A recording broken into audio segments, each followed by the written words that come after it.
Welcome to the Longest Turn Board Gaming Podcast. This is episode 8, Top 5 6-Player Games. My name is Tyler. Hello, this is Kevin.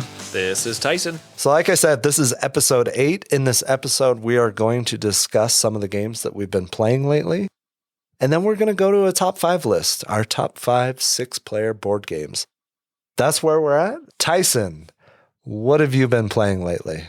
So recently, Blood Rage got added to Board Game Arena. Booyah. In beta. It's in beta. Is it still in right? beta? It's still in beta, I believe.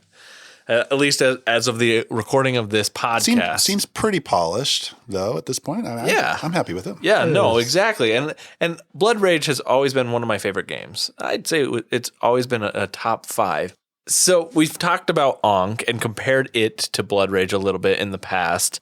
And I think originally when we talked about that, I had said that I think I like Blood Rage better. Well, now that Blood Rage is on BGA, I've been able to play it a lot, and I still really like this game. So the theme behind Blood Rage is that you are a Viking clan during Ragnarok, and you're trying to battle for glory and have a glorious death potentially, and all these things. So there's a bunch of different mechanics in the game, area control, there's card drafting, there's scaling along tracks to increase points and scores, and there's obviously combat. It's a card-driven combat system, similar to some of the other games designed by Eric Lang of this type. And like I said, originally, I had said that I thought I liked Blood Rage better. Having played this more and more on BGA, I don't know that holds true. I still really like Blood Rage, and I think it's a fantastic game, and it's really fun. But I think that of the two, I'd probably be saying I like Ankh better, but I need to play them both on the table in close proximity to each other to really know that. You guys have both played on BGA Blood Rage now, and I know Tyler this is his first experience on or off the table playing it. Yeah, and I've got a few plays under my belt now. So what are some of your guys' thoughts? I think the game is better in person. I think it loses a little bit on BGA. I'm glad it's there because I do enjoy the game. I love the drafting, and I love kind of formulating your strategy and trying to pull off that strategy. I love how you can make up ground in the game. So even if you're behind going into the third age or whatever it's called, you can make up a lot of ground in that third age. We played a game recently, and I was way behind going into that last round. I made up a whole lot of ground and got within, I think, 6 points of you. You were, right at the end, right? And I was way behind before. You came out of nowhere, and I was like, oh, that was a lot closer than I had expected. Yeah, and that was exciting because I maxed out every single one of my tracks. I drafted 2 cards that were the quest cards, and then I had an upgrade that says I get double points for each quest I complete. Odin's Throne. Yeah, the Odin's Throne or whatever. Card, and I'm like, oh, that was so cool. That was so exciting because I saw that as I was drafting the cards.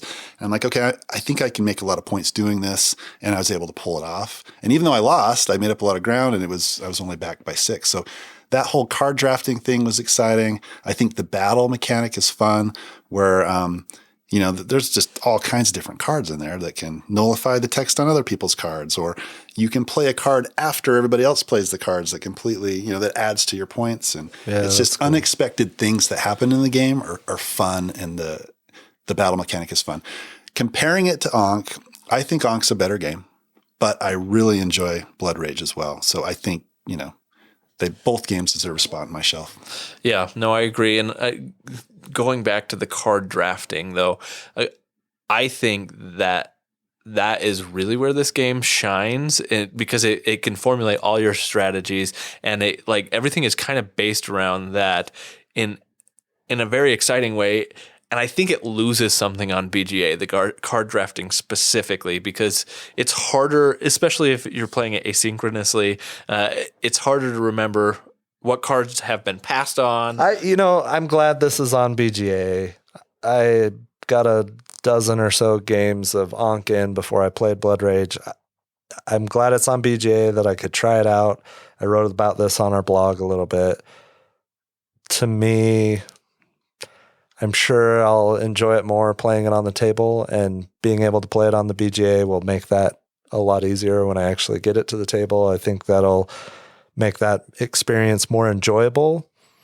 When comparing it to Ankh, for me, Ankh is a vastly superior game. And if I ever had the choice of playing Blood Rage or Ankh, I would choose Ankh. So that's where I'm at. I often have opposing views, more varying views than you guys do on specific games. And I think this is one of those cases where I still think you need to play it on the table. Yeah. But I also think that's going to, no matter what, your opinion is going to be. I don't think it'll ever compare to Ankh for me. I think my opinion will definitely improve on the game once I play it on the table. Well, I think that's the opinion we all have, though. It's even you mentioned that, Tyson. I think Ankh is a better game. I do too. I didn't think that initially because I had such nostalgic and fantastic viewpoints of this, because it was one of the early games of this ilk that I had played, and I've had this game on my shelf for a pretty long time now. And so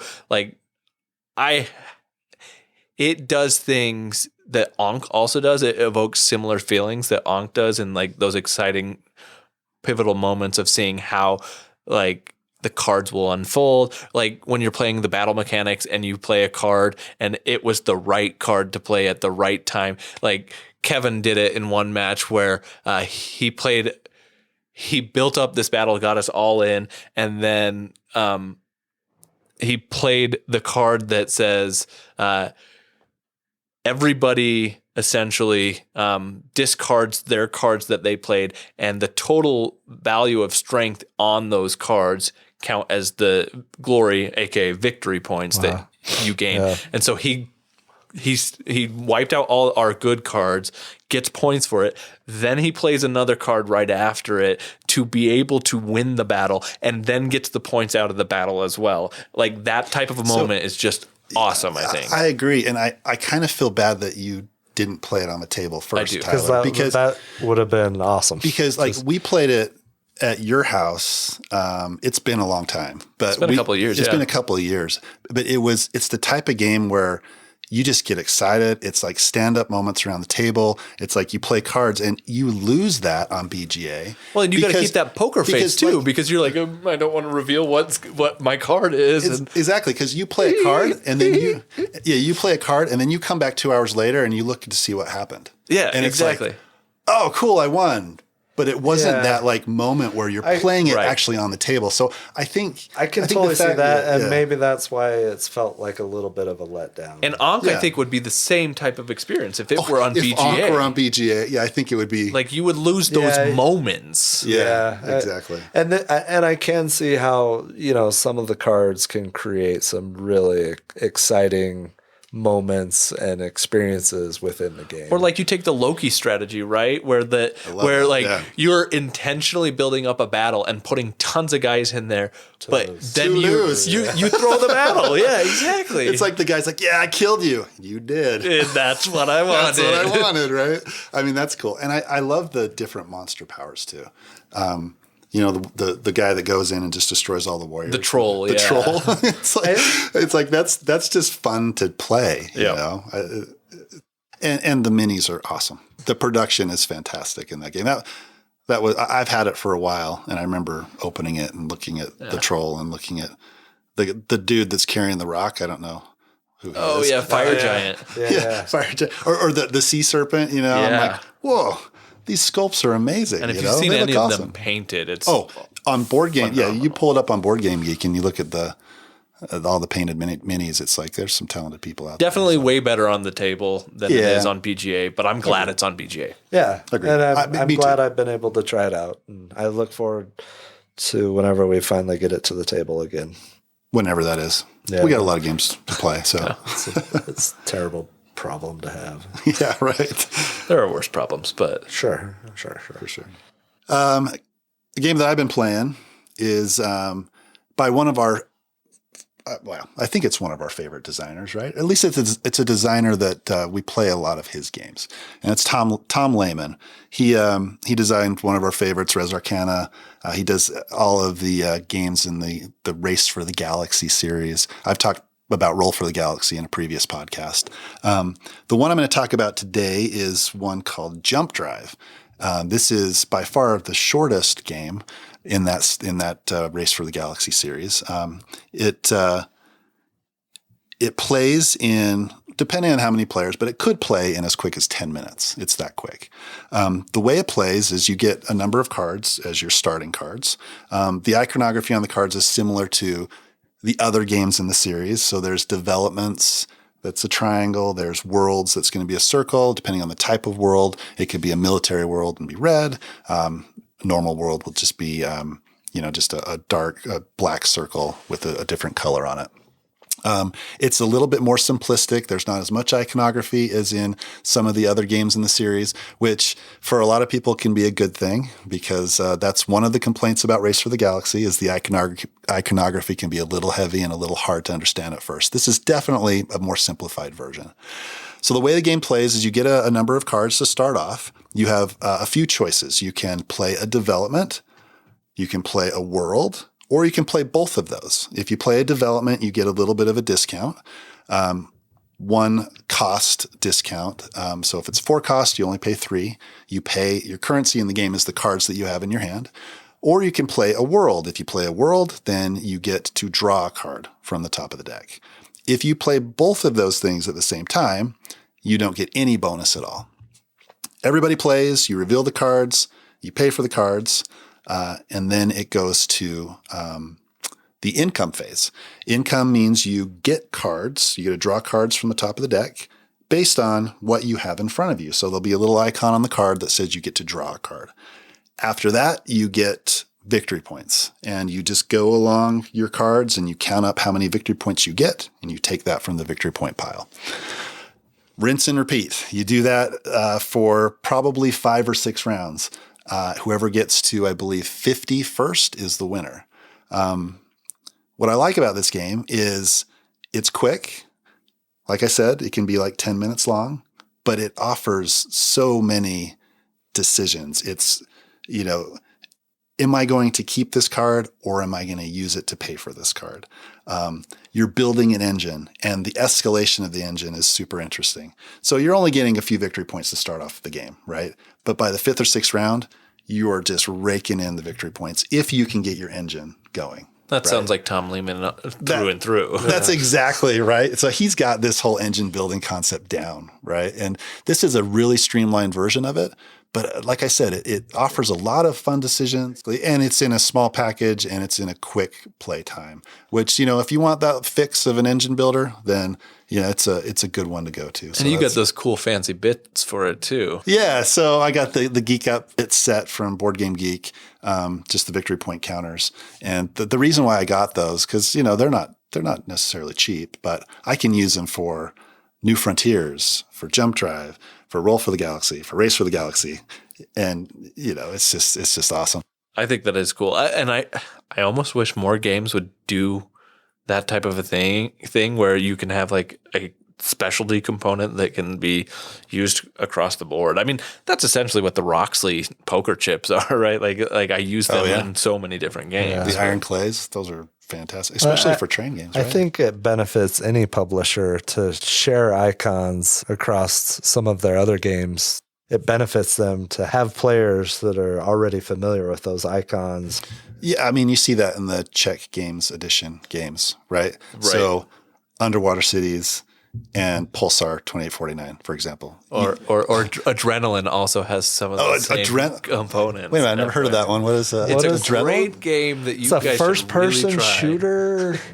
It's a Euro game form? It's a Euro game. Hey, maybe through and through. Since we've been playing so much Halo lately, we should play that in the next couple of weeks. Oh, let's totally do that. Yeah. Oh, wait, you want to play Tyson in the next couple of weeks?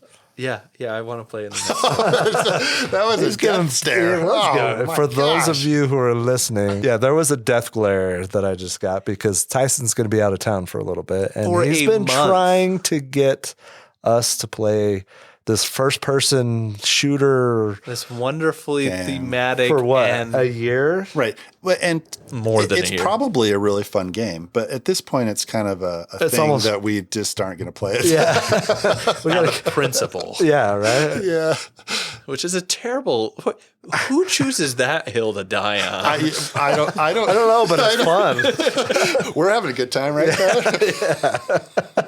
We got to be nice, though. He's going away from I know. We are going to miss you, Tyson. I so. really want somebody out there, the one or two people who listen to Who've us, played who've played Adrenaline.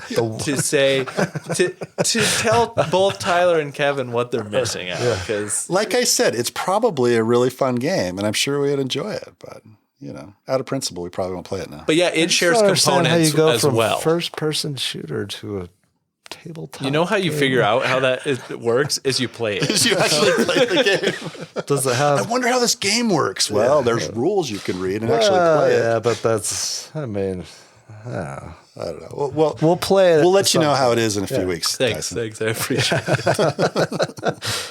All right, so one of the games that I've been playing lately, both with you guys and with family, is another love letter game. This one's Star Wars Jabba's Palace. And there are some things that I just love about this game. If you're not familiar with love letter, the basic concept is you start out with a single card in your hand, and when it's your turn, you draw a card, and then you play one of your two cards, and each card has its own special ability and has a different result based on which card you play. And you're trying to either one, outlast everybody else, eliminate them. I mean, generally for love letter games, you're either trying to eliminate them or by the end of the round, have the highest card still in your hand when everybody reveals their cards, who is left. So if you do that, if you eliminate everybody else in a round, or you have the highest card at the end of the round, you score a victory point. When you get to a certain amount of victory points, you win the game. So it's a really simple game. I love Jabba's Palace. One, I love Star Wars. I'm a Star Wars nerd since my childhood, despite what happened with I totally knew you were going to bring that up. You cannot talk about Star Wars and not bring up the new movies. Despite what happened with episode 8 and episode 9 and now Book of Boba Fett. I love Star Wars. It's been a part of my life as far as, pop culture and nerddom forever. So, one of the first movies I remember watching was the Care Bears versus the Imperials in Return of the Jedi, which was awesome as a kid. But then as you grow up and become an adult, it's like, wow, that was kind of terrible. So maybe it's not just episodes 7 through 9. Anyway, For someone who loves Star Wars, you're pretty critical of it. I'm critical of all things on the big screen. Back to Jabba's Palace, a love letter game. I really like this. It probably is shot to the top of my favorite implementations of love letter. Number one, it has 6 players max that you can play, which can be a lot of fun. Number 2, there are 2 basically factions of cards. You have the Rebel Alliance, and then you have Jabba's crew, or the Palace crew, whatever they're called. And there are varying numbers in both of those factions, and they have different abilities. Whereas every other love letter game I've played, for the most part, I think, if it's a 5, all the 5s do the same thing. And in this game, some of those powers are different depending on which faction they're in. That's really cool. There are also 4 different agenda cards which determine who gets the victory points at the end of the round. It's not just the highest card. It might be the highest rebel card in your tableau or in the cards that you've played. There's one that awards a victory point to both the player with the highest rebel card and the highest Jabba's crew card. Another thing that I really like about this implementation of love letter, Han Solo, as we know in Jabba's Palace, is frozen in carbonite. And that's how he is in this game. Han Solo is a 0, right? He has no value. He has no potential to beat other cards when you have to do a comparison. Decoration on the wall. He's a decoration on the wall. However, if you finish the round with Han Solo in your hand, you get a victory point. And you could potentially score for the agenda card as well and get 2 victory points, which is awesome. And that comes up a little bit in the Batman love letter as well. I mean, you can guess with a Batman and get a victory point for guessing correctly and the round with that guess and get an extra victory point. However, I think it's so much more impressive and cool to do it with Han Solo in your hand as a 0, because that is so much harder to do. I really like the varying powers in this love letter game. You know, I really enjoy the Hobbit. I really enjoy the Batman. I didn't love the Infinity Gauntlet one. That wasn't my favorite, but I love Jabba's Palace. I have one small critique is, please, I know this is a love letter thing, but stop putting the game in a bag. Like, I don't want my cards held in a bag. I want them in a box. How do you store that? Yeah. I mean, you're just going to chuck it in something, right? Right. And I sleeve my cards. They barely fit into the opening of the bag. So I have, some photo boxes now that I keep all of my, or photo cases that I keep all of my love letter games in, and some other card games that I've sleeved that don't fit in their box. So that's a small critique. And it's such a cheap game. Fine. Like $13, I can't really complain about that too much, but it just, I'm not sure what the reasoning was behind going down that path, however many love letters ago. So I think that this love letter, like you said, it's up there as one of the best love letters. I think it does a good job at taking some of the best parts of other love letters and kind of compiling them. You already mentioned how like Han Solo versus the Batman one and how it takes that stuff. But I also think that it does a good job. You said the dual factions of the Palace versus the Rebel Alliance cards. It reminds me a lot of the Lovecraft letter version of that, which does the same thing, that has 2 different factions that have 2 different powers for the number. And I really like that one. That one may be my favorite. I haven't played. And it may be my favorite, but I need to play that one again. I haven't played it in a long time. But it has that mechanic, which I really liked. I think that if I played both back to back, it might be that the Star Wars one ends up taking my favorite place in the end, because one, thematically I like it better, and then 2, it's just like I think it does things a lot more smoothly. Yeah, I picked up this one, so I have it. Played it with my family, and it went over really well with my family. Awesome. They just loved it. So we've been huge fans of the Batman love letter for a long time, and we've played that one to death. And I still love that one. I think it's just a blast to play. But I agree with you, Tyler. This one adds some different things that I think makes it a little bit more interesting. Yeah. And I like how you said they're the agenda cards. Yep. That change the kind of the victory conditions of the round, which is just awesome. It just changes how you play and how you think about it, which I think is just a really good addition. I like that. I like that a lot. So I think it's great. I love most of the love letter games I've played. We've played the Hobbit one. We have that one. We have the Thanos. I don't know what it's called. I think it's an Infinity Gauntlet. Infinity Gauntlet, whatever that one is. Haven't played it yet, but it's sitting in its bag on my shelf. Yeah, it's sitting in its bag. I didn't love it. It wasn't my favorite, but this one I do love.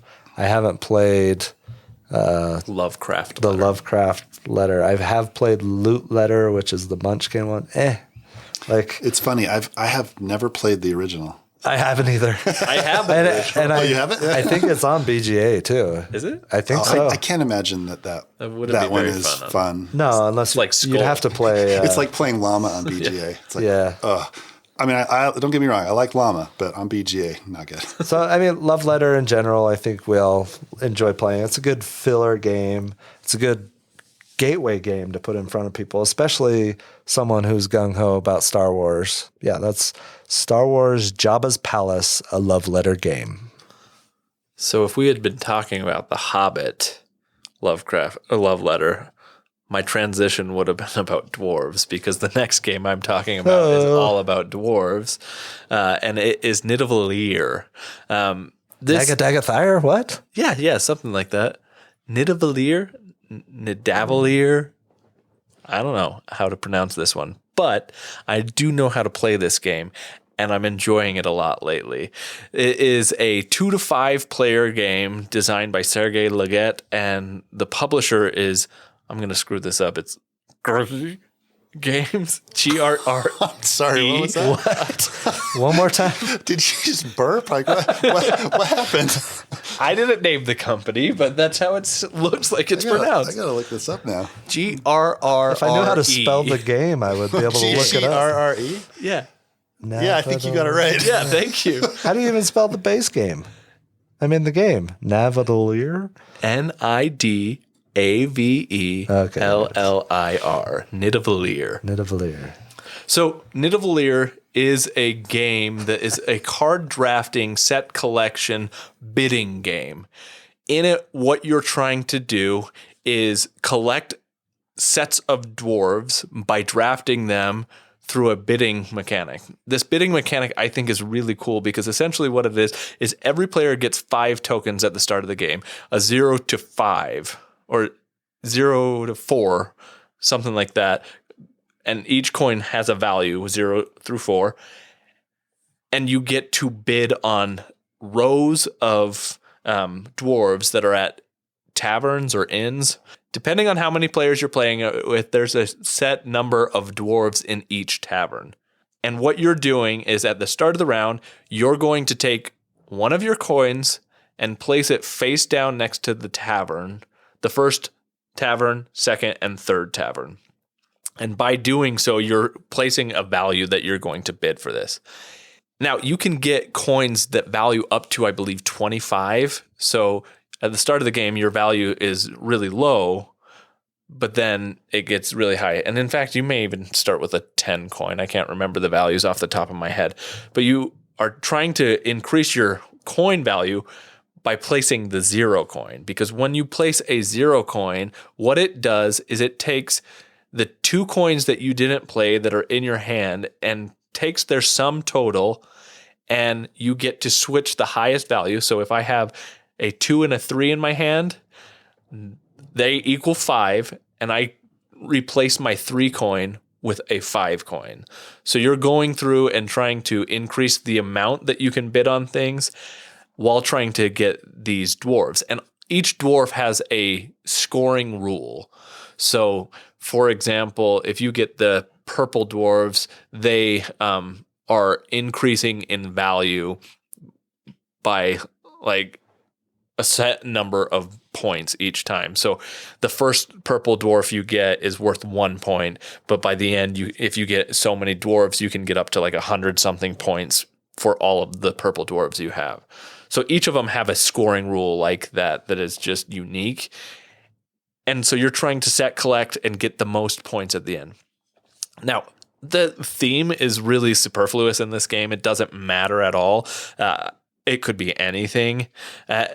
But I do have one gripe about it, and that's in the rule book. Like, if you read this rule book, it's trying to be very thematic and like giving names and descriptions on every little thing that, as I'm reading through that rule book, it's kind of distracting me from what the actual play is. So I ended up having to watch a video to really figure out what was going on, because that rule book was hard for me, particularly when trying to understand specific dwarf hero cards, and dwarf heroes are just extra special scoring things that you can get.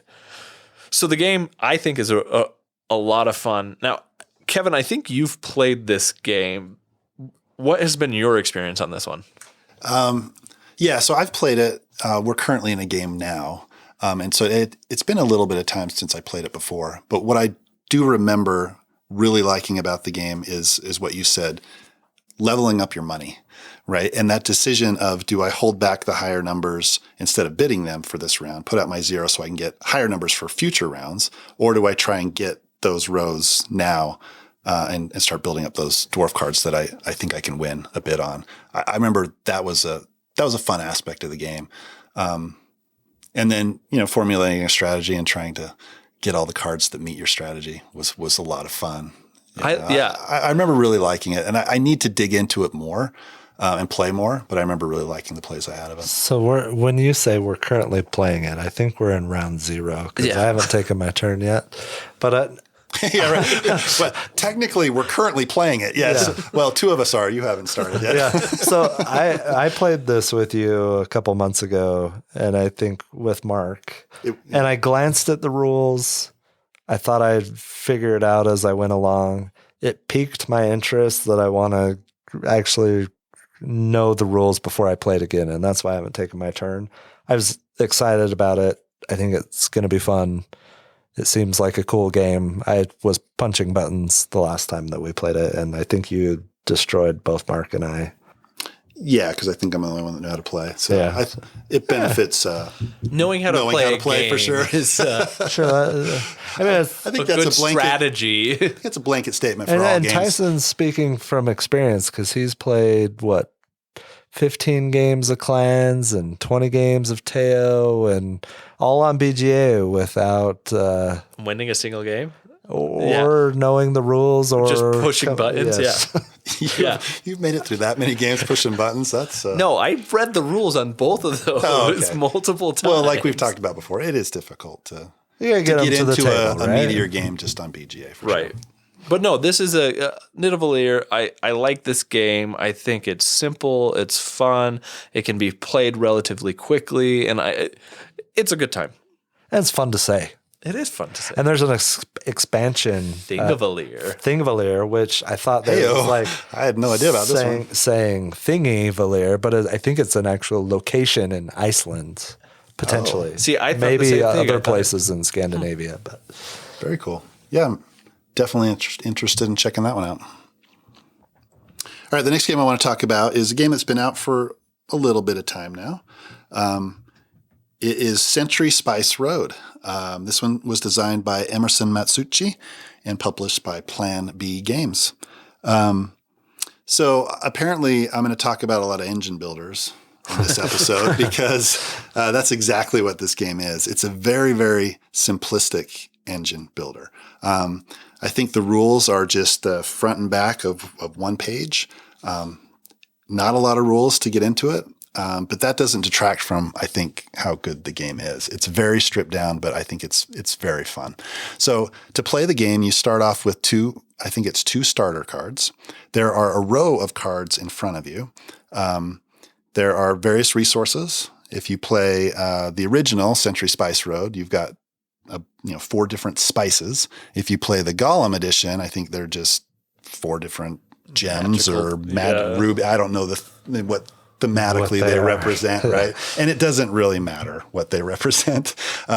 If you're playing the Century Spice Road version, we just basically call the spices whatever the color is, right? So if you're colorblind, you're in trouble with this one. Yeah, right.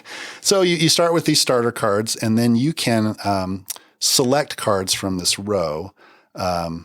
If you select the first card, it's free. If you select cards that are further down the row, you have to pay a cost in spice to get those cards. Now, these cards will do various things. They'll either give you additional spices, or they will convert spices that you have to other spices. So what you're trying to do is you're trying to build an engine where you get spices, you convert them to other spices to get the right combination for cards that you can purchase that are scoring cards. There's a row of, I believe, 5 scoring cards. If you get a card in one of the first 2 spots, you could potentially get an additional bonus coin that's worth, I believe, 3 for the one furthest to the left, depending on how you're looking at it, or 2 for the one or 1 for the one that's next to that. So you're trying to get spices to get these cards. The cards have a number value. whoever gets to 5 cards that they have purchased first, and this is in a 4-player game. I think that changes for the player count. Whoever gets to 5 first, that signals the end of the game. You finish out that round, and then you count up scores. So you have the scoring cards. You count up the number value on the scoring cards, plus any additional points you got for those scoring cards, and whoever has the most points wins. Like I said, it's a very simplistic engine builder, but it's very satisfying, at least for me, to get that engine going and, get it so where you can get the spices you need in order to buy those cards. So that's Century Spice Road. What do you guys think? I have owned this game for a while. It sat on my shelf of shame, and I got it off towards the end of last year for the first time. And like you said, that the fact that it's like one sheet of paper of rules, it's so easy to get into, and it's simple to teach to anybody. This game has a lot of, I like it a lot. It's interesting because it's often compared to Splendor. I was going to say that, yeah. And Splendor was actually one of the first games I ever remember. Like, my parents bought Splendor on a whim, and I remember like in college going home and seeing this copy of Splendor and looking at the rules and thinking, man, that's complex. Like, it was one of the first experiences I had with a board game rule book, and I was like, I don't want to really deal with that. But it's the same type of a feel of a game, Splendor is, as Century Spice Road, but it's so much more approachable, I think. Like, just easy to get into, easy to play, and it is a lot of fun. I'm not very good at it, but it's a lot of fun. I enjoy it. I think I like it more than Splendor if we're comparing those two. I don't think I play optimally. I mean, Kevin's engine was on fire in this last game. I think it's really fun when you're in the position and you have an awesome engine going, and you get to the point where you need to purchase 2 victory point cards to end the game, and you build up. You can hold up to 10 resources on your caravan or whatever. You can do it in a way that you buy 2 cards in one turn after the other and end the game, and other people might still only have 3 or 4, or 2 less than what the max is. And that's a fun experience. I don't know that I've done it in a long time, but I also haven't played this a lot recently, but I like Kevin engine. Like, I think there was about 4 rounds to go, and I was like, okay, Kevin's going to end this soon.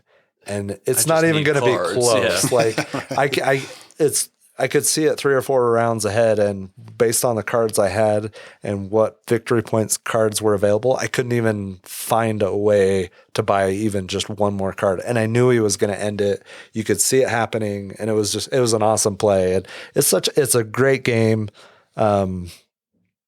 It's one of 3 in the series, and it is interesting that you can combine 1 and 2 and 2 and 3 and 1, 2 and 3 or 1 and 3 to make one big game or many variations of games. I have all 3. I've played them all individually. I like Century Spice the most. I don't know that I'm going to keep the other 2 at this point. Yeah, I agree. I agree with that. I mean, I've played all 3 of them. The Century Spice Road is by far the best. Yeah. And we won't go into the Gollum edition and, how Tyler feels about that. Yeah. But, We're not going to print the other 2. It's fine. Whatever. I've moved on. I'm not on that hill anymore. I almost got you to rant about it, but. You got other hills to die on. Yeah. Like the Adrenaline Hill. Yeah. Oh, yeah. So that's Century Spice Road. I have one more really quick that I'm going to talk about, and I've just barely cracked the surface on this because it recently showed up. It's a Kickstarter from AEG, Meeples and Monsters, and that is designed by Ol Steinus. This was a Kickstarter last year that finally shipped this year. I got it a couple days ago. Meeples and Monsters Kickstarter edition. It is a bag builder. Okay, so think Orleans, Quacks of Quedlinburg, bag building experience. I don't think the potential reaches as high as Quacks, and it definitely, I don't think, is going to compare to Orleans, but I think there is a solid and fun game here. You start out with a number of base unit workers, which are white meeples, and then you have corruption gray meeples in your bag when you start out.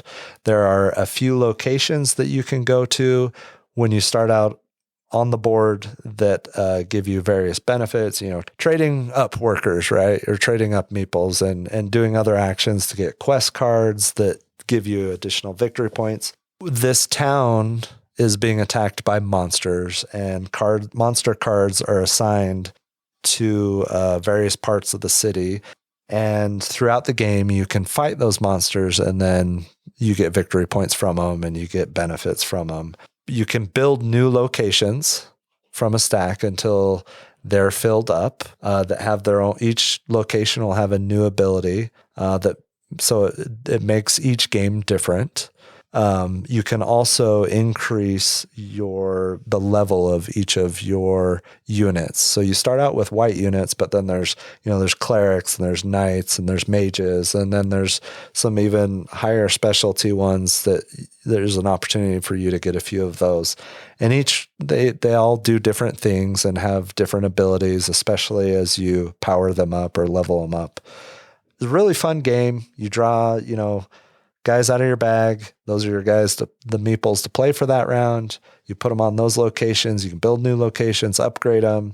Then any of your meeples that you didn't use, you can also put them on other locations to gain benefits, or you fight monsters with them, right? And each time you defeat a monster, you replace it at the end of the round with a new monster. And all of the meeples that you played and all the ones that you generated from that round go back into, like, you've got an inn, and they go into the room part where they're sleeping or they're inactive, right? There's a solid game here. I'm excited to explore it more. There is, it's got cartoon like art, which is very fun. And I think it's a good, solid bag builder gateway game. I don't think it's going to, replace Orleans on my shelf by any means as a bag builder, but I am excited to play it more. You at the end of the game, whoever has the most victory points wins. You have a number of quests that you can complete. You're getting victory points along the way. You're culling your bag. If you take an action that's on a side of the town that has multiple monsters attacking it, the base unit white meeples flee to you because the monsters are attacking. So then you end up with more white meeples, which you don't want. They're better than gray meeples, which are the corruption meeples, and you can't do anything with those when you draw those out of the bag, right? So eventually, you're culling your bag and you're trying to make your units more powerful, and then there's some end game boss like guys that you fight and try and gain as many victory points as you can from them in the last couple of rounds. Anyway, Meeples Monsters. I backed this on Kickstarter. AEG. I'm excited to play it some more. I remember when this was on Kickstarter and I looked at it, and my initial thought was I didn't really like the artwork, but you've got it set up over here on the table, and I took a look at it, and it's different style of artwork, but I actually think it's kind of fun now. And looking at it, it's one I want to try. I know that I had there was a YouTube reviewer friend of mine, Board Game Brody. He mentioned this game to me when it was on Kickstarter, and he had a chance to play this one, an early copy of it, and he really liked it, if I'm remembering correctly. And I just never pulled the trigger. So I'm glad you did, because I do want to try this one. Yeah, I think it'll be fun.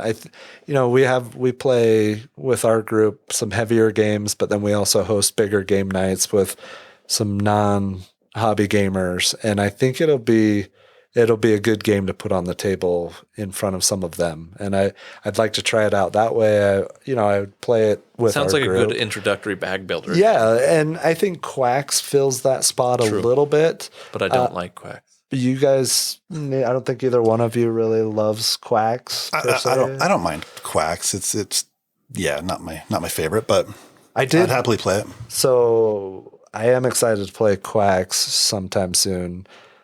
Someone in our group, Ben, gifted me the upgraded bits for Quacks, and I thought that was awesome and just totally unexpected, out of the blue. It's not my birthday, that's October. Send me some presents then, whatever, right?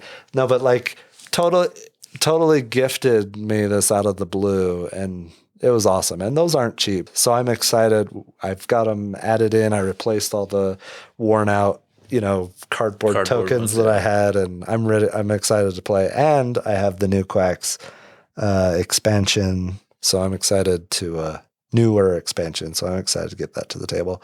This was about Meeples Monsters, fun bag builder. Excited to explore the potential of it a little bit more. I think it's going to be a lot of fun.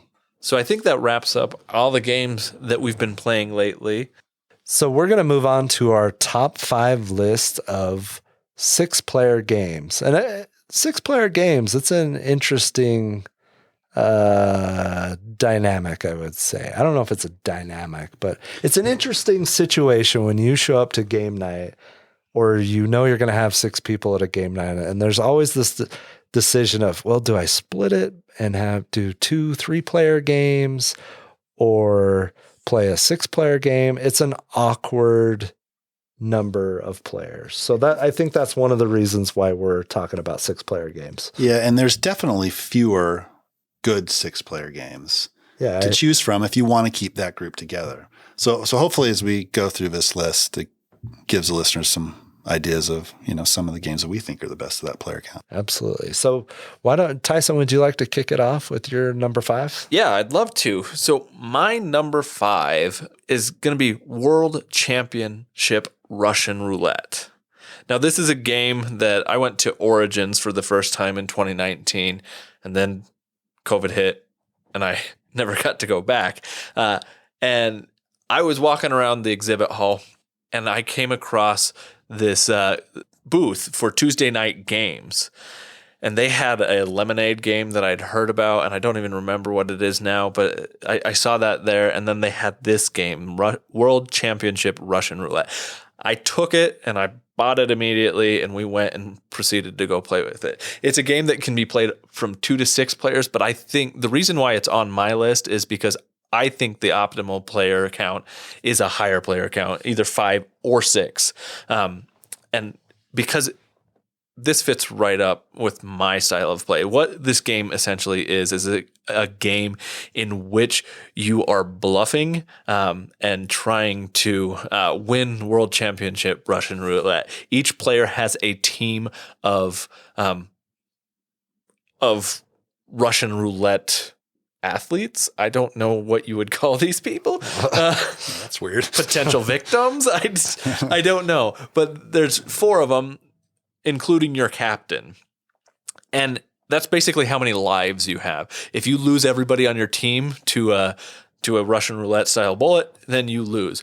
But basically the game goes through a series of phases. I believe there's 7 different phases where you're trying to pull the wool over your opponent's eyes by not getting shot. Because each round, what you're going to do is you're going to have a phase in which you're going to tuck a bullet into your revolver, which is just a deck of cards. Every player has a deck of cards that has a bunch of blank cards, so like blank bullets, and then they have a single bullet that they can put in their gun. At the start of the round, you can either put a blank card in your chamber, or you can put the bullet in your chamber. If you're caught putting a blank in your chamber, then you're going to get called out for cheating. And cheating is okay in the game within certain parameters. But the goal is everybody is trying to either outlast the other teams or get 15 points. And the way you get points is by bidding how many trigger pulls you're going to pull each round. So each round I'm going to draw a certain amount of cards from my deck. So you have chances 1 to 6 typically to be able to draw a bullet from your deck. But if you chose to not put a bullet in your deck, your odds are perfect and you're not going to you're not going to be able to shoot yourself. So you can say, I'm going to pull my trigger 5 times, and that's the most you can bid. And if I pull my trigger 5 times, I will get 5 points if I can make it through the round without either being accused of cheating or if I can just get through the round without getting shot. So everybody is trying to pretend that they either have or don't have a bullet in their gun and try and make people call them out. Because when you call somebody out, you end up having these action cards that kind of break the rules of the game. And that's where the meat is. You're trying to gather these cards and outlast everybody. Anyway, this game lasts between 30 minutes to 45 minutes, I'd say. And it's a lot of fun. There's a lot of moments in it that are really exciting because you can either call people out on cheating or you can play specific cards they thought they had you, but in fact they didn't because you got to actually point your gun in the air instead of point your gun at yourself. And there's some really exciting moments. I love this game and I would play this game anytime. It's my number 5 on my top 6-player game list. My number 5, I feel like I'm already cheating slightly, but my number 5 is Ice Cool and Ice Cool 2. So Ice Cool or Ice Cool 2, if you play just those games, it's a 4-player game. But the way that we always play it is you get Ice Cool and Ice Cool 2 and you put them together. If you do that, then it can play up to 8 players. So the way this game works is you have a board that you create. And the way that they do it is actually pretty cool. So if you've seen those, nesting dolls where you just get one and you keep on pulling them out, that's kind of how the board is set up, where you pull out these trays and you put together the trays into a board, and there's walls that go around all these trays. And if you have both Ice Cool 2, you can make this massive board. Okay.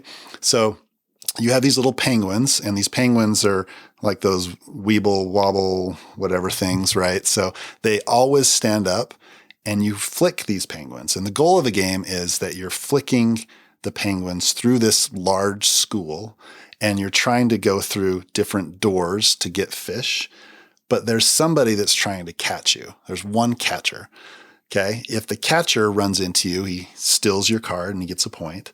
If you're not the catcher, you're trying to go through these doors and collect fish. So as soon as somebody collects a certain amount of fish, that round's over, or as soon as the catcher catches everybody, that round's over. The cool part of the game, in my opinion, is you can flick these penguins in a way that makes them jump over walls.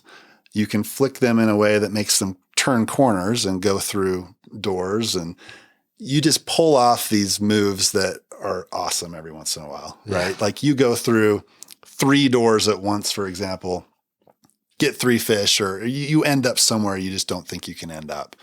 And it makes it really fun. The reason why it's on my list for 6-player games is we play it at 6 players a lot with my family, and it's just always a great experience. My 8-year-old can play it and do pretty well, as long as you can flick it straight, you can get it through those doors. She may not be able to, jump them over walls and do the fancy curves and stuff. I can barely do that stuff, right? But she can still play it and have a good time. So, it's a great 6-player game. I've had times where I was the catcher or whatever, and it's my first shot, and I jump 2 walls, roll through the doorway, and hit somebody and get them out. Yeah. And it's like, that was awesome. Yeah. It's just, it creates some really fun moments. And I agree, combining Ice Cool and Ice Cool 2 it's the way to go. Right. And anybody can play it. I also have added in, I got the Emerald Fish promo. Okay. Yeah. Where, have you played that? No. So there's a see-through emerald green fish that you put on a doorway, and whoever goes through that doorway first gets it. And then anytime, whether it's on that person's turn or someone else's turn, anytime someone makes contact with whoever has the emerald fish, it passes to whoever they made contact with or whoever contacted them, right? So sometimes you have the catcher will end up having it, and you don't normally want to get hit by the catcher, but it's worth victory points at the end of the round. So, especially if the catcher's already hit you, then you're hunting after the catcher. You're trying to get close to the catcher. Yeah, Which is completely different. Yeah. Right. So it changes enough. Ice Cool's a great game. I was a little surprised nobody backed Iron Forest, which is the successor, essentially, right? Yeah, the new game that just was on Kickstarter. It had a second tier. They're taking it to the next level. With a catapult and everything. I think I'm going to buy it when it goes to retail at some point. I missed this for some reason. This just barely ended recently. Yeah. Really? Yeah, it's called Iron Forest, I believe. That may have been one I would have backed, but yeah, when it comes to retail, I'll definitely check it out. This is one that's my. You said you play it with your 8-year-old. I've played this with my 2-year-old, and similarly, like. He's not great at it, but he enjoys flicking and just doing it. And we don't play with all the rules. We modify it a little bit. But it's my kids, like my 2 and 4-year-olds, one of their favorite games. And it's just a blast. Yeah. So that's my number 5, Ice Cool, combined with Ice Cool 2. Nice. All right, my number 5 is from Yellow, and it came out in 2011. It is King of Tokyo. And I would say that King of Tokyo is one of my favorite games, but I think when you add in the costume cards, which come with the Halloween expansion, it makes the game go so much faster. And so basically, if you're not familiar with King of Tokyo, you are a monster or an alien or a giant robot, and everybody else is trying to gain control of Tokyo. When you're in Tokyo, you can damage everybody. Everybody starts out with 10 health and 0 victory points. And whoever makes it to 20 victory points first or outlasts everybody else when all the other players die off, they win the game. So and it has a Yahtzee type mechanism. You're rolling 6 dice. You get 3 rolls. You can select the dice from your first roll that you're going to hang on to, and then second, and then third. And so those rolls are attack dice. There's numbers that if you have a set of 3 or more, you get victory points for them. There's also energy dice faces that allow you to build up energy to buy specialty cards. This is one of those games where I like it more on BGA. I feel like it just plays quicker. I don't know. I think it's really well done on BGA, and I think it just on Board Game Arena, and I think it's a lot of fun, especially with the costumes, and they make the game go a little bit faster, making it a good 6-player game. My only regret about this one on BGA is that it doesn't have the power-up expansion, and I think that elevates the play of this game by a lot. I like it a lot, and I've played dozens and dozens of games of this, and I love it, but I wish they had that power-up expansion. Yeah, it makes each monster unique and have special abilities, which is, always a great thing in games. So I agree with you there. The power-up expansion does make it quite a bit better. They do change it quite a bit. Yeah. So that's my number 5, King of Tokyo. All right, so my number 4 on this list is one we've talked about in the past before. So I'm not going to belabor this too long, but it's Scythe. Now, the reason it's number 4 on my list is because Scythe is a game that, Kevin's already cheated a little bit in combining Ice Cool with Ice Cool 2. Scythe, as the base game, is not a 6-player game, but if you get the Invaders from Afar expansion, it becomes a 6-player game. And it's also number 4 on my list because I don't think that the best Scythe experience is had at 6 players. I think the best Scythe experience is had at 4, maybe 5 player experience. 4.5. Yeah, 4.5 players. But at 6 players, I have to recommend this one because it completes that board, right? Like there are 6 factions on that base board, even if you just get the base game, that the game begs you to at least play this game at 6 players at least once because of the way that board is set up. I love this game. I love that you've got the resources that are on the board and they follow with you. I love the action selection in this game, and that with most factions you can't choose the same action 2 turns in a row. I love the top row, bottom row actions of this game. I think there's so much to love about Scythe that I'll come back to this game time and time again. It's a great game at any player count, but you've got to at least try this game at 6 players at least one time. So Scythe is my number 4. Yeah, I love it as well, and I think at 6 players, it's a great game.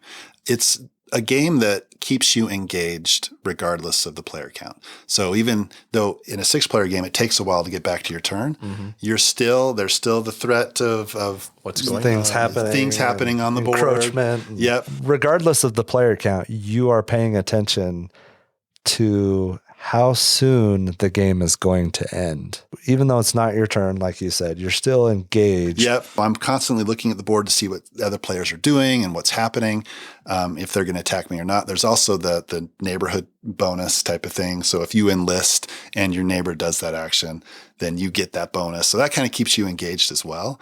Plus the board looks epic when you've got 6 players, right? And especially, I'm not a huge fan of the Wind Gambit, but those airships are awesome. Their presence is phenomenal. Yeah, so having those flying around on the board as well, especially at a higher player count when it's just packed, is like it's a cool experience. So I highly recommend this game at 6 for sure. So again, that's my number 4, Scythe.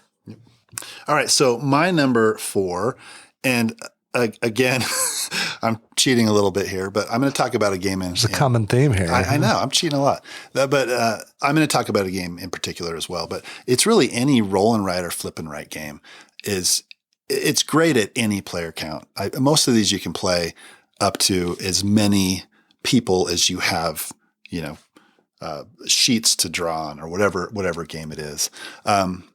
And 6 players is obviously in that range, so it's a great 6-player game. Any roll and write.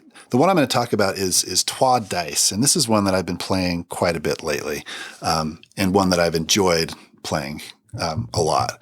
I'm not going to really go into explaining how the game works. There's a game that thematically it's based on Trois that's been out for a while.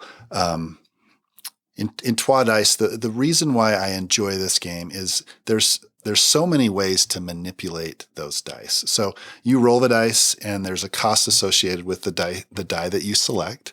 But you can change the color of the dice if you would like. You can change the number of the dice if you would like. And as long as you have the resources to do that, you can really make that whatever you want. And that really can guide your strategy. And that whole part of Trois Dice is really what I like. There's a lot of different decisions to make. The first time I played this game, I was like, holy cow, this is a really involved roll and write. There's a lot going on here, and it was almost overwhelming. But once you wrap your head around that, there's a lot of strategic decisions to make, and that's one of the reasons that I really, really enjoy the game. So I think I've said this before. I almost enjoy Trois Dice more than the original game at this point. I definitely do, but I've only played Trois base game once, and I just remember not liking it almost at all. I really enjoy this roll and write version of it much more than that first experience, but I need to give it another shot. So that's my number 4, Trois Dice.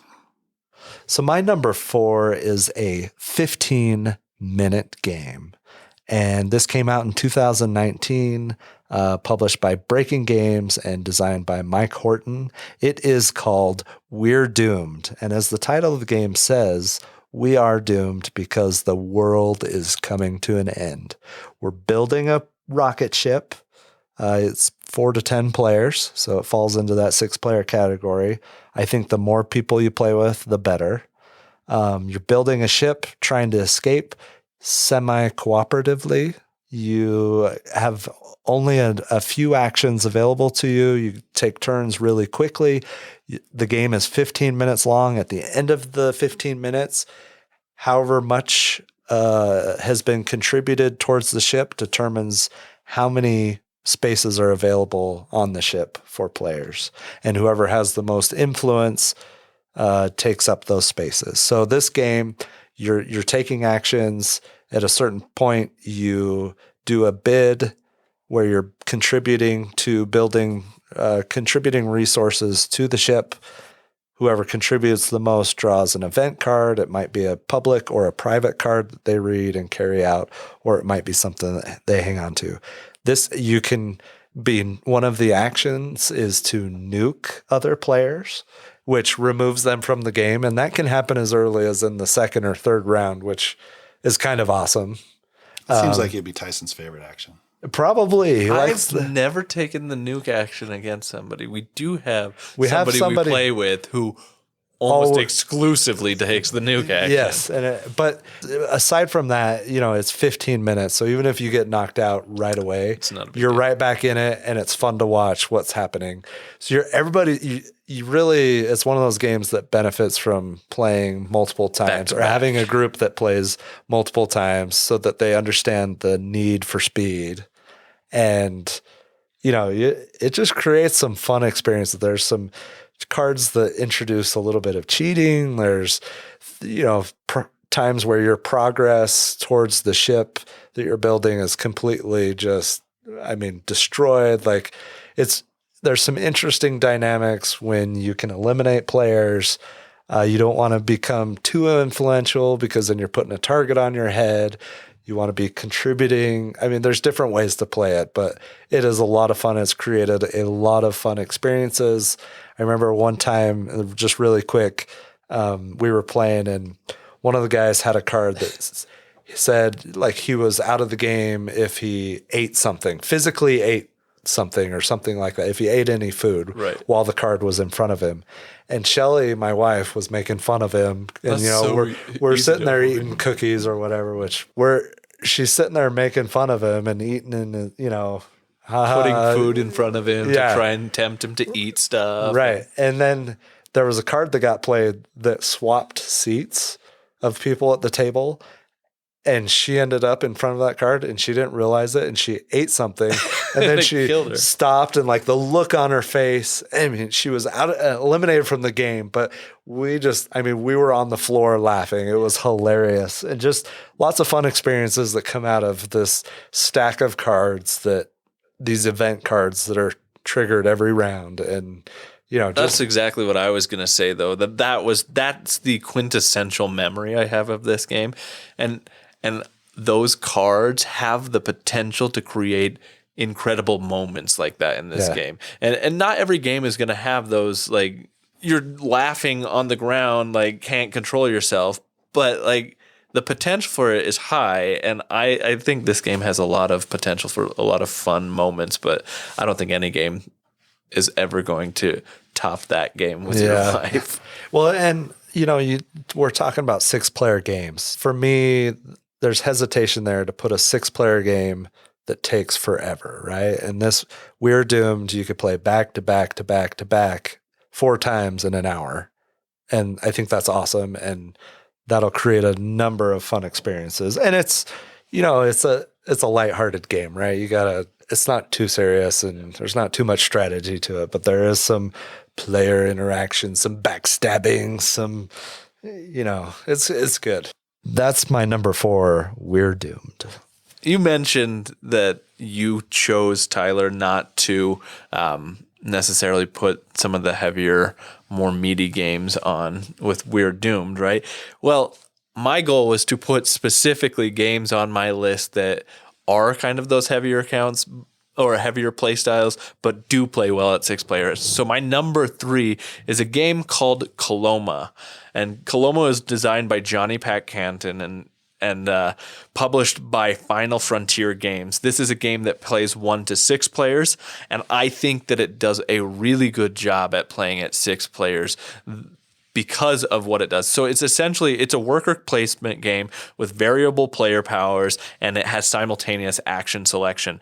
The thing about this game that why I believe it works really well at 6 players is because the primary mechanic of the game is surrounding this action selection wheel by putting your workers there. Now, this action selection wheel has the ability to get a main action and a bonus action. And the trick here is that if you put your meeple on an action and somebody else happens to choose that same action, it makes it so you cannot take that bonus action. So it's really cool because it creates this dynamic, especially when you have more players in it, where you're trying to decide, how can I maximize what I'm doing on my turn? I may take an action that doesn't look optimal to me because I want to get more out of my turn by doing a bonus action, but then more people are thinking along that lines and trying to feint and make decisions about where they will go. So there's this moment in every action selection phase of this game where when everybody reveals what actions they're doing, it's, I can't believe you chose that action. You were supposed to choose this action. It doesn't make sense for you to take this action. And like, there's some really exciting moments there. And that's just that core mechanic. The rest of the game, I think, has a lot of really fun, cool, unique mechanics. And you're building this frontier gold mining community, and there's bonus actions and bridges you can do. There's a lot going on in this game that I think it's really good, and I think it plays really well at 6 players. I love Coloma. I've only played a few times, I think, but each play has been a lot of fun. So I'd love to go back to this game. Yeah, I agree. It's I remember playing at Dan's house, and it was just a great experience. It was a lot of fun to play, and the production value is great. I definitely want to get this one to the table again. Yeah, so that's my number 3, Coloma. All right, my number 3 is an older game. It is Power Grid. So I think this one came out in 2004. So in board game years, this is really old. But it's a lot of fun. I went through a period where we only played Power Grid on our game nights, and it was almost the Power Grid game night, and I was perfectly okay with that. It's a great 6-player game, and the reason why I think it's a good 6-player game is in Power Grid, a big part of the game is the auction. So you're auctioning off power plants. And I think generally in auction games, the more people that you have that are participating in the auction, the more interesting it is. And that's definitely true with Power Grid. It scales well to 6 players. The way that the resources work on the bottom of the board, it replenishes at a different rate based on the player count. So at a higher player count, you're going to get more resources to come back onto the board. At a lower player count, there'll be fewer. So it scales really well to 6 players. It's a tighter game at 6 players. Obviously, the more players there are, the more spots are going to be taken on the map. So it's a little bit of a tighter game, which I enjoy. It's got a million different expansions. Every expansion adds just a little bit different rule to it that completely kind of changes up the feel of the game. It's a game I love. I just think it's an awesome game. You do have to replace the paper money. Yeah, for sure. Yeah. So, we've talked about the iron clays before. They work perfect in Power Grid, right? So that's one of my only gripes about the game is the paper money you got to get rid of. But, I just think it's a fantastic game and it plays really well at 6 players. I love the resource buying mechanic and how it gets replenished and things become more expensive. And that's really cool. The supply and demand of it I love stuff like that. Yeah. The first time I played this game, I remember not really liking it because I felt like the person who could do math better in their head had the higher advantage. And I think there's some truth to that. But the more I've played this game, the more I've enjoyed it. And the different maps you can get, the different everything. I think this is a fun one. Yeah, it is a very mathy game. And I'm not ashamed to bring out my calculator and math that out that way. I know Tyler's probably rolling his eyes at me. But yeah, it is a very mathy game, but it's a lot of fun. So that's my number 3, Power Grid. So my number 3 is, I just talked about shorter games. This one is a beast. It is Dominant Species. Came out in 2010. It was designed by Chad Jensen, who unfortunately passed away a couple of years ago, but is published by GMT Games. I've actually only played this game once, and it was at Dan's house, okay? And it was with a bunch of people who had no business playing this game. Dan and I are the only hobby gamers in the group that played this. And despite that, and despite it being like a 5-hour game, I absolutely, and the production, I mean, some of the components, it almost has, there's things in this game that remind me a little bit of Cones of Dunshire from Parks and Rec. But like, it's a brutal game. I was on the edge of my seat for those several hours. I think it turned off a couple of those people. We've never seen them again at game nights. But that one play, like, it left an impression on me. You're either mammals or reptiles, birds, amphibians or arachnids or insects or whatever, right? You have a class or an animal class that you are trying to grow and populate. And there's so many different interesting action selections and the turn order, and just, you can isolate people on the map. You can totally just destroy a person's game in this.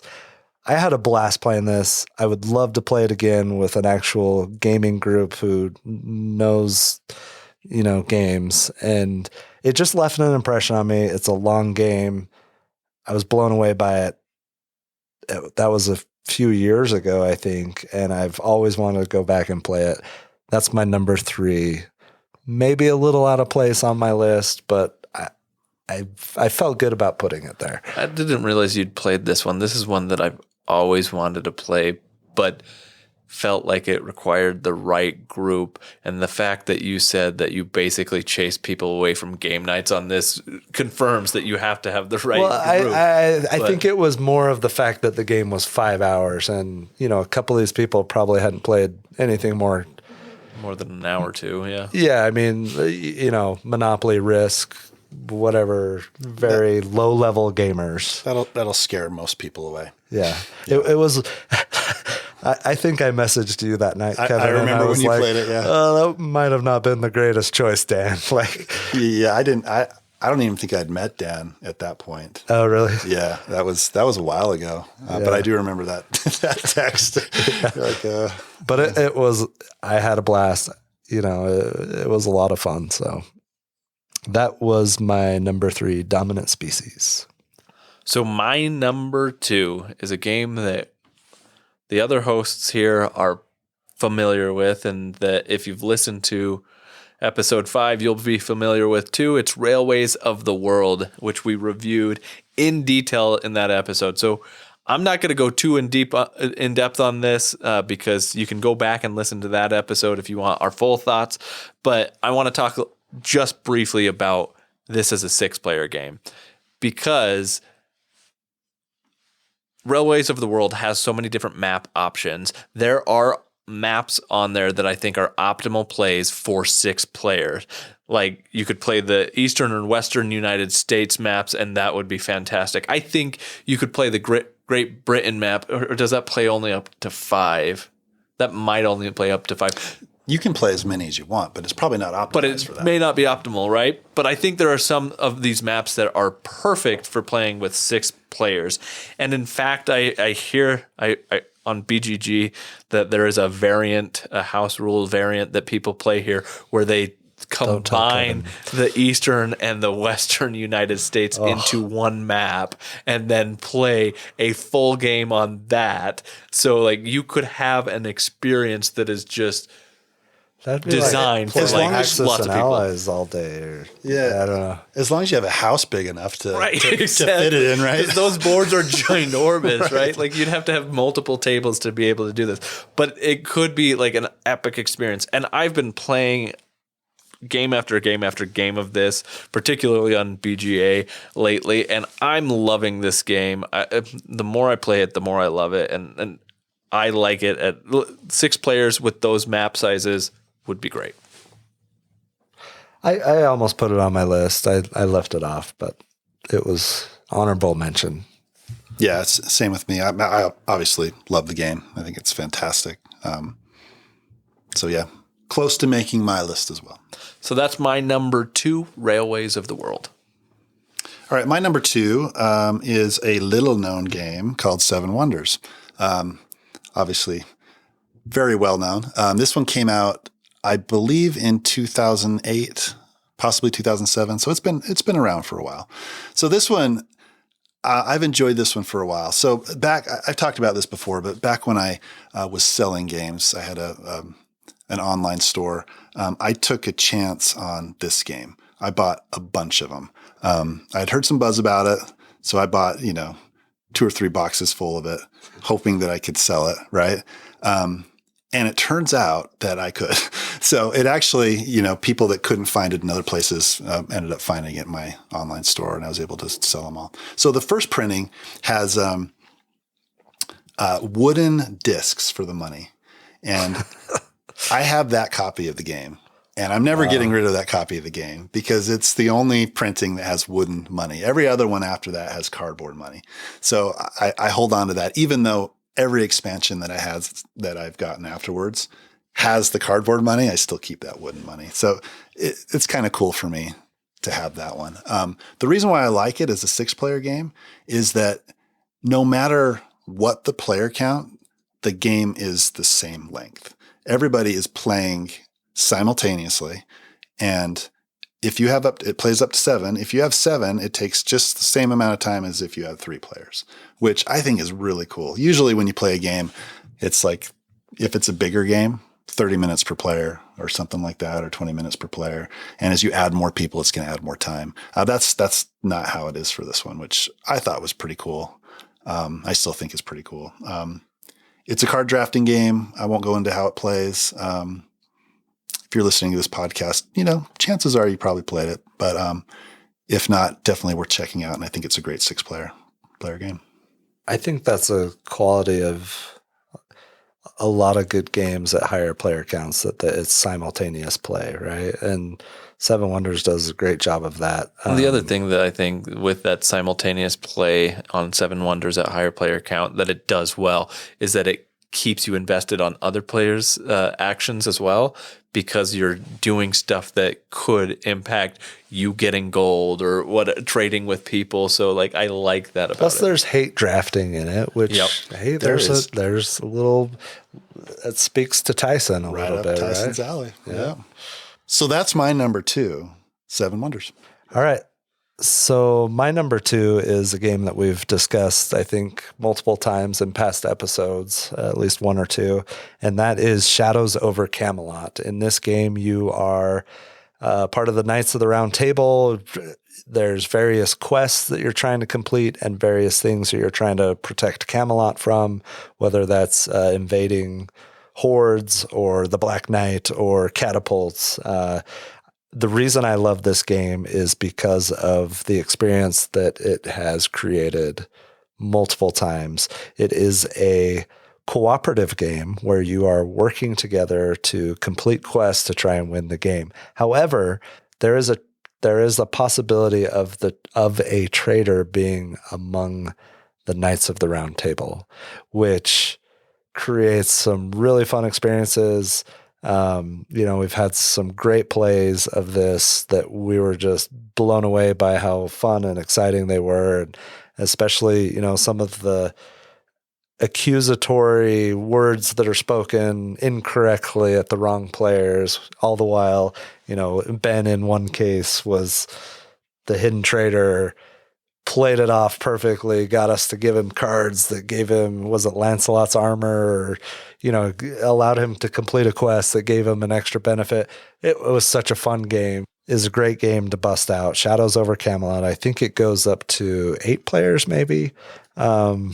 With the expansion, I think. With the expansion. Otherwise, it's 7. It's a great moments game. We talked about moments earlier in the podcast, and this is a great game that it has those moments where I can't believe that just happened, or which is one of the fun things about it. I think the higher player count, you kind of create more moments. There's less strategy and analysis paralysis. I left viticulture off of this because I do not want to play a 6-player game of viticulture.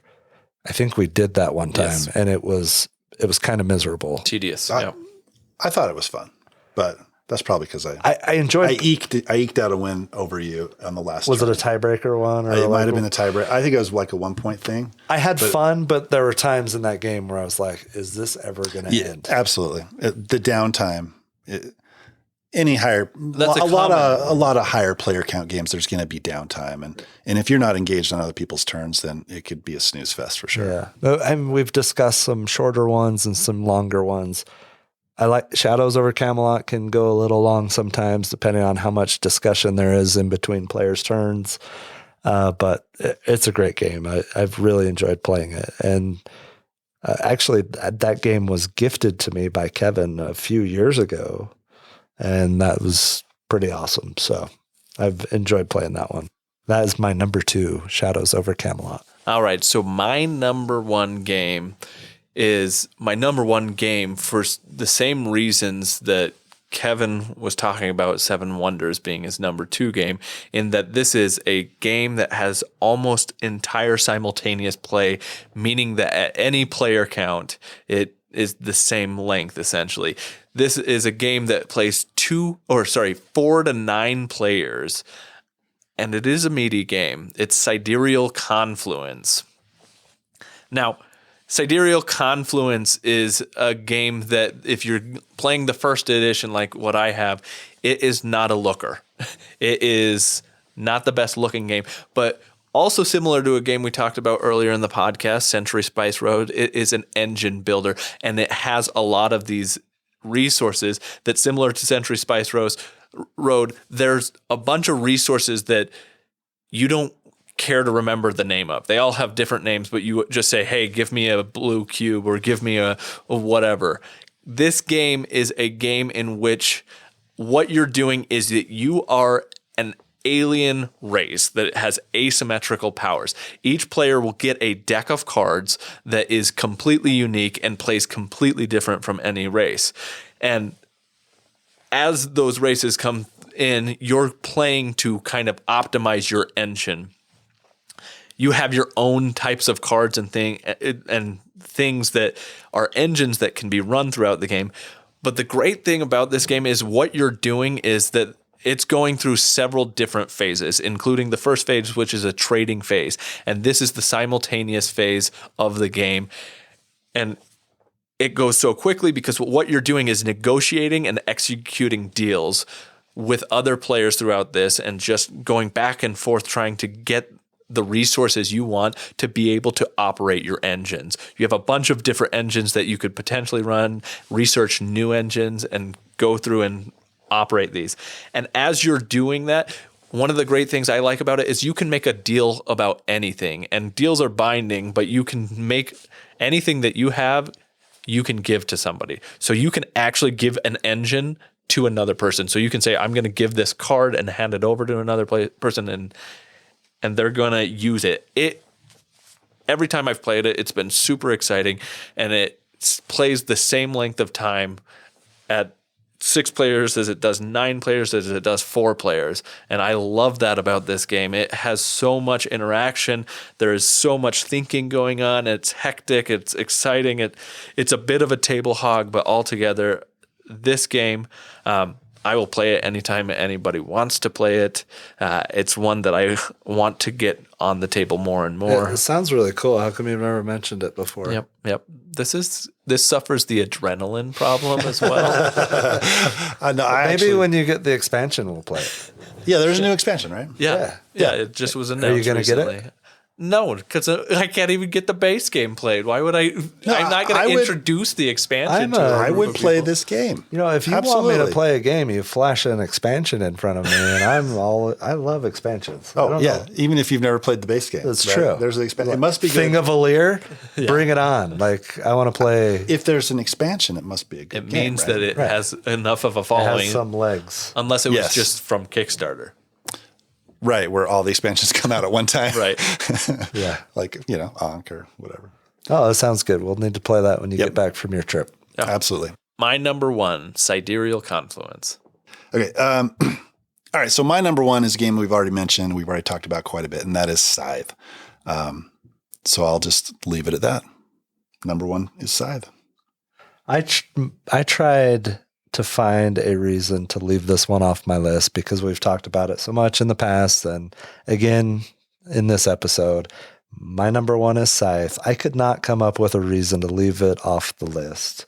It's close to perfection. It's an amazing game. I love it. Scythe. The only thing I could think of was, well, the base game's not 6-player, but that's not enough reason to leave it off my list. Scythe is an awesome game. It's a masterpiece. I love it. Number one, Scythe. I agree. So that wraps up our top 5 6-player games. I, for one, love to play at 6 players, but I know they're hard to find some different games that can play at that player count well. So hopefully you found something on this list that piques your interest if you haven't already played these. That also wraps up this episode for us. Be sure to go ahead and check us out on our different locations, such as Instagram, where we post pictures of the games we've been playing that we've talked about and those that we haven't been talking about on the podcast. Also, you can look for more content from us on our Board Game Geek blog, where we talk about a bunch of different games more in depth if you like it in the written format. Also, be sure to, if you're on Board Game Geek, check us out in our Board Game Geek Guild 3947, to ask us questions, to interact with us. We love talking more about games, and if you have games that we've talked about that you like, please interact with us there. Other than that, I think that wraps up this episode. Thanks for listening. Thanks. Tilt Saints. Later. Goodbye.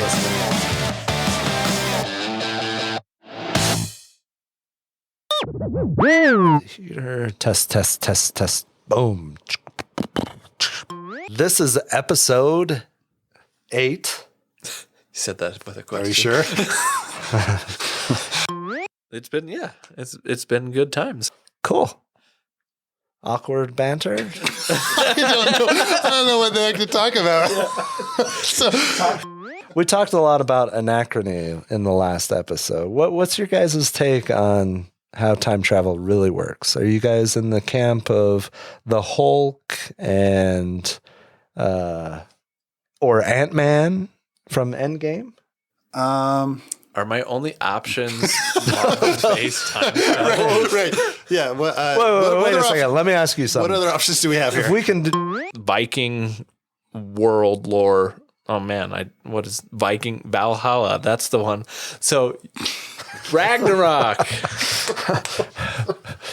you want to Yes. start over?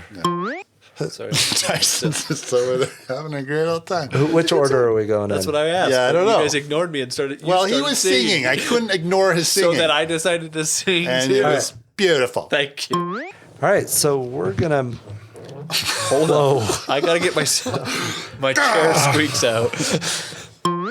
You're also, maybe this was already said and I just wasn't listening, but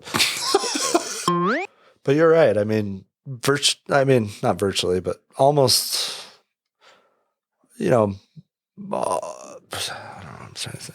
You're right. Kevin. You're right, Kevin. Thank you. That was your... Yeah, so thanks for finishing up my number 2 there. Finish it up, Kevin. Jeez. So that wraps up what we